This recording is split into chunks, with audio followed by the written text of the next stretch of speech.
नमस्कार मंडळी, मी नेहा माझ्या या चॅनलमध्ये तुमच्या सर्वांचं मनापासून स्वागत करते।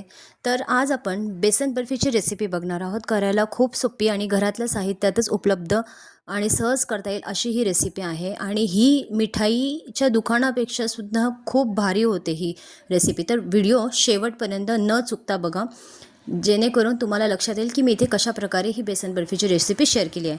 तर चला मग वळूयात आपण साहित्याकडे। तर इथे आपण सर्व साहित्य घेऊन ठेवलेलं आहे।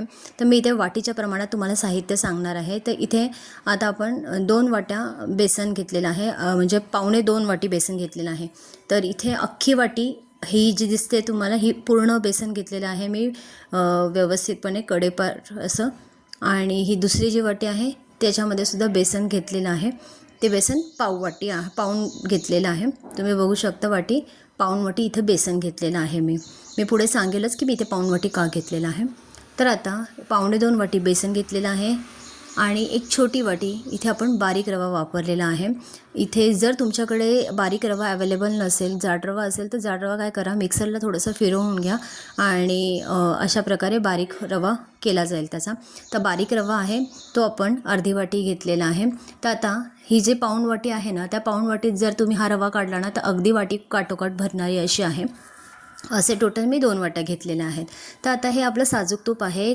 साजूक माझं हे तूप जे आहे ते मी मेल्ट करून तुम्हाला दाखवलेलं आहे वाटीत। तर बरोबर पाऊण वाटी आपण इथे तूप घेतलेलं आहे, वितळलेलं तूप। आणि 2 वाटी बेसनासाठी आपण बरोबर 1 वाटी साखर हे प्रमाण घेणार आहोत। ही बर्फी अगदी योग्य प्रमाणात, म्हणजे हे जे मी प्रमाण तुम्हाला दिलं त्याप्रमाणे अगदी योग्य अशी व्यवस्थितरित्या गोड होते। कमी गोड पण नाही आणि जास्त गोड पण नाही। आणि इथे ना मी दुधामध्ये ना केसरच्या थोड्या काड्या घातल्या होत्या, म्हणजे याला नॅचरल रंग येण्यासाठी बर्फीला। नाहीतर तुमच्याकडे जर केसर अवेलेबल नसेल, फूड कलर असेल तर फूड इसेन्स थोडासा टाकला ऑरेंज कलरचा तरीही चालणार आहे। इथे ते अगदी ऑप्शनल आहे। जर केसर असेल तर नक्की हे दूध, केसरचं दूध नक्की वापरा ह्याच्यामध्ये। तर आता मी काय केलेलं आहे, एक जाड बुडाची कढई गॅसवर तापायला ठेवायची। आपण जे वाटीत तूप घेतलं होतं त्या तुपापैकी अर्धी वाटी तूप मी इथे घातलेलं आहे, अर्धीला थोडंसं जास्त असं। आणि मग आता हे बाकीचं थोडंसं तूप आहे ना ते मी ठेवलेलं आहे। आणि मला इथे बर्फी करण्यासाठी साधारण किती तूप लागणार आहे हे शेवटी मी तुम्हाला सांगेन। तर आता आपण अर्धी वाटी तूप टाकलं आहे। तर आता बेसन जे आहे आपण घेतलेलं पावणे 2 वाटी, तर बेसन इथे घालणार आहोत। सोबतच आता इथे बारीक रवा पण आत्ताच आपण स्टार्टिंगलाच टाकून घेऊ याच्यामध्ये। आणि हे सर्व जे मिश्रण आहे ते व्यवस्थितरित्या आपल्याला भाजून घ्यायचं आहे। आता इथे भाजताना ना मी इथे झाऱ्याचा वापर केला आहे। झाऱ्याचा वापर मी का केला आहे सांगते। तर इथे अशा पिठाच्या गुठळ्या होतात ना तयार, तर त्या गुठळ्या मोडण्यासाठी म्हणून मी झाऱ्याचा वापर केला आहे। आणि आपल्याला हे जेव्हा पीठ भाजू तेव्हा आपल्याला थोडं थोडं लक्षात येईल की आपल्याला याच्या तुपाचा आवश्यकतेप्रमाणे लागणार आहे वापर की नाही। तर त्यावेळेस आपल्याला 1 चमचे किंवा 2 चमचे अशाप्रमाणे तूप याच्यामध्ये ॲड करायचं आहे। तर आता ह्या गुठळ्या ज्या आहेत त्या मी सगळ्या या झाऱ्याच्या साह्याने अशा म्हणजे सुरुवातीला मोडून घेत आहे। आणि त्यानंतर आपल्याला याच्यामध्ये आवश्यकतेप्रमाणे तुपाचा वापर करायचा आहे। तर आता तुम्हाला हे दिसतंय ते मी 2 चमचे तूप थोडंसं ॲड करणार आहे। पोहे खायच्या चमच्यानेच मी तूप घातलं आहे, कारण मला थोडंसं कोरडं वाटत आहे म्हणून मी थोडंसं तुपाचा इथे वापर केलेला आहे। तर आता झाऱ्याला आपल्याला हे जे बेसन चिकटलेलं आहे ते चिकटलेलं बेसनसुद्धा सर्व काढून घ्यायचं आहे, कारण आपण नुसतं हलवत राहू पीठ आणि हे झाऱ्याचं बेसन तसंच राहील। आणि ते बेसन तसंच राहिलं तर ते बेसन अख्खं कच्चं राहील, ते पूर्णपणे हे आपल्याकडनं भाजलं जाणार नाही बेसन। म्हणून आपल्याला मध्ये मध्ये ना झाऱ्याला जर बेसन चिकटलं असेल, झारा वापरा किंवा उलटनं वापरा, त्याचं सुद्धा आपल्याला बेसन जे आहे ते काढून चमच्याच्या सहाय्याने काढून असं मध्ये मध्ये व्यवस्थितपणे बेसन चांगलं भाजून घ्यायचं आहे। तर आता मला 10 मिनटं झालेली आहेत म्हणजे बेसन भाजण्यापासून ते या स्टेजपर्यंत। तर आता या स्टेजला बघा, बऱ्यापैकी ना हे मिश्रण तुम्हाला दिसतंय तर थोडंसं ओलं झालं आहे। मगाशी पूर्ण कोरडं दिसत होतं आणि आता थोडंसं ओलसरपणा त्याला आलेला आहे, म्हणजे थोडक्यात तूप रिलीज व्हायला, तूप सुटायला सुरुवात झालेली आहे कुठे ना कुठेतरी। पण हे बेसन अजूनसुद्धा कच्चं आहे, तर अजून आपल्याला एक 20 मिनटं तरी लागणार आहे बेसन भाजायला। तर आता तुम्ही बघू शकता म्हणजे 20 मिनटं झाली आहे बेसन म्हणजे मगासपासून ते आत्तापर्यंत। तर आता हे बेसनाला ना थोडं तर उप सुटायला सुरुवात झाली आहे, पण कलर अजून त्याचा बदललेला नाही आहे, कारण आपण बारीक गॅसवरच बेसन भाजत आहोत। तर हे बेसन भाजता भाजता मी साईडला ना थोडी तयारी करून ठेवली होती साखरेच्या पाकाची। तर इथे आपण 1 वाटी साखर पूर्ण भांड्यात घेतलेली आहे, अर्धी वाटी पाणी वापरणार आहोत ते पाणी ॲड करायचं आणि ही साखर जी आहे ती आपल्याला चांगली वितळून घ्यायची आहे एका साईडला बारीक गॅसवर. तोपर्यंत बघा आता इथे बेसन आपलं चांगलं भाजलेलं आहे. व्यवस्थितपणे याला ना तूप सुटायला सुरुवात झालेली आहे मस्तपैकी. कुठेही त्याच्या गुठळ्या राहिलेल्या नाही आहेत आणि हलकासा ना त्याचा कलर बदललेला आहे. तर अजून आपल्याला ना याचा कलर थोडासा ब्राऊन शेड येईपर्यंत कलर त्याचा चेंज झाला पाहिजे, याप्रमाणे असं आपल्याला भाजायचं आहे. तर अजून मी 5 मिनिटं हे बेसन भाजून घेणार आहे. तर तुम्ही बघू शकता या स्टेजला ना बेसनाचा कलर बदललेला आहे. तर बेसन चांगलं भाजून झालेलं आहे आपलं खरपूसरित्या.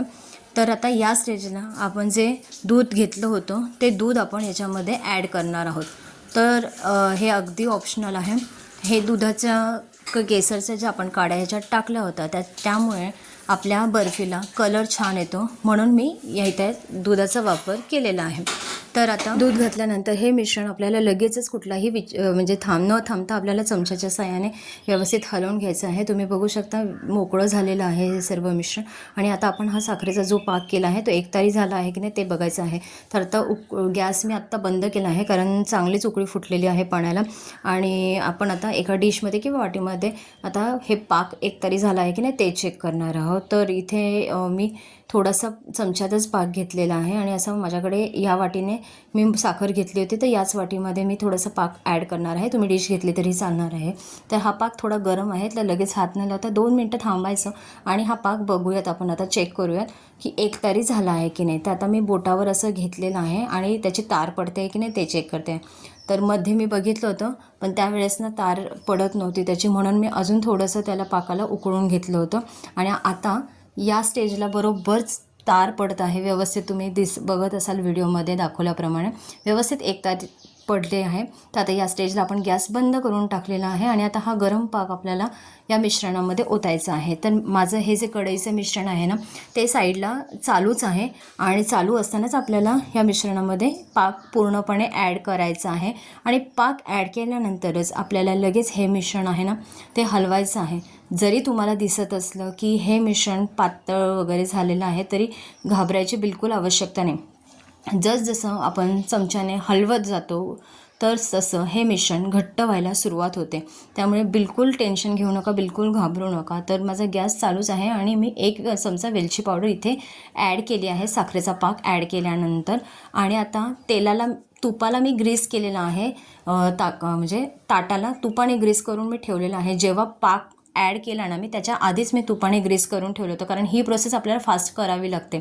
म्हणून ना पाणी म्हणजे आपण जो साखरेचा पाक मिश्रणामध्ये ओतण्यापूर्वीच ना तुपाने तुम्ही जे काही भांडं घ्याल, ताट म्हणा, टीन म्हणा, तुमच्याकडे जे काही अवेलेबल असेल भांडं त्याला ग्रीसिंग करून घ्या. आणि असं वाटीच्या साहाय्याने मी हे मिश्रण टॅप करून घेतलेलं आहे ताटाला.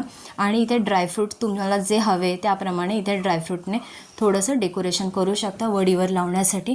तर अशा प्रकारे मी पिस्ताचे बारीक तुकडे केले होते आणि ते तुकडे आता वरनं असे लावत आहे आणि वाटीने थोडंसं टॅप करत आहे. तर आता हे टॅप करून झाल्यानंतर आपण हे मिश्रण पूर्ण गरम असतं, खूप गरम असतं हे मिश्रण. तर आता इथे आपण काय करणार आहोत, चाकूच्या साहाय्याने याच्या वड्या पाडून घ्यायच्या आहेत आपल्याला आत्ताच. आणि मग ते मिश्रण आहे ते थंड व्हायला हे ताट साईडला ठेवायचं आहे. जवळपास 1 तास वगैरे आपण जरी 1 तासाने जरी म्हटलं ना तरी हे मिश्रण पूर्णपणे थंड लगेच होतं कारण हवा आता पावसाळी असल्यामुळे हवा थंड आहे. तर आता अशा प्रकारे मी माझ्या सगळ्या वड्या पाडून घेतलेल्या आहेत आणि ताट थंड करायला ठेवलेलं आहेत. तर तुम्ही बघू शकता वडी इतकी सुंदर आणि सहज तयार झालेली आहे. मी तुम्हाला दाखवतेच की कशा प्रकारे ह्याचं वडीचं टेक्स्चर आलेलं आहे. आणि ही वडी इतकी सुंदर झालेली आहे, टेस्टिंगला तुम्ही म्हणाल तर म्हणजे वाटत नाही की ही घरात वडी केलेली आहे आपण. खूप छान झालेली आहे ही वडी. तर अशा प्रकारे या रक्षाबंधनला तुम्हीसुद्धा ही बेसन बर्फी करून बघा. नक्कीच सर्वांना आवडेल. घरातल्या लहानांपासून सर्व मोठ्या माणसांपर्यंत सगळ्यांना अगदी सहजरित्या ही बेसन बर्फी आवडण्याजोगी झालेली आहे. तर आजचा हा माझा व्हिडिओ आहे तो तुम्हाला कसा वाटला मला नक्की कमेंट करून सांगा. तर आता व्हिडिओमध्ये तुम्हाला दाखवली आहे मी एक बर्फी तोडून. तो खूप मस्त झाली आहे. गोडीला पण त्याचं प्रमाण जे आहे एकदम तंतोतंत व्यवस्थित झालेलं आहे. जर हा व्हिडिओ आवडला असेल तर लाईक करा, शेअर करा, सबस्क्राईब करा.